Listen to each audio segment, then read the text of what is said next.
ఒకవేళ మిమ్మల్ని మరణానికి అప్పగిస్తే మరణం ద్వారా కూడా తాను మహిమ పొందడా? ఖచ్చితంగా మహిమ పొందుతాడు. ఎందుకని బాప్తిస్మిచ్చి యోహాన్ని విడిపించలేదు ఆయన అలా మహిమ పొందాలనుకున్నాడు. గ్రాహం స్టైన్స్ ని వాళ్ళ పిల్లల్ని ఎందుకు విడిపించలేదు ఆయన? నీకు విషయం చెప్పనా? ఒక గ్రాహం స్టైన్స్ ఉన్నాడని ఒక వ్యక్తి 21వ శతాబ్దంలో కూడా క్రీస్తు కోసం హతసాక్షి కాగలడని ఆయన చచ్చిపోయేదాకా భారతదేశానికి తెలియదు. గ్రాహం స్టైన్స్ బ్రతికున్నప్పుడు కంటే ఆయన చచ్చిపోయినప్పుడు ఎక్కువ న్యూస్లోకి వచ్చాడు. ఆయన బ్రతికున్నప్పుడు కంటే ఆయన చచ్చిపోయినప్పుడు క్రీస్తు ఎక్కువ మహిమ పొందాడు.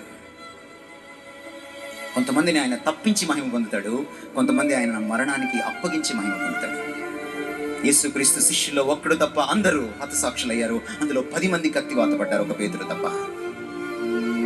Suffering glorifies your God.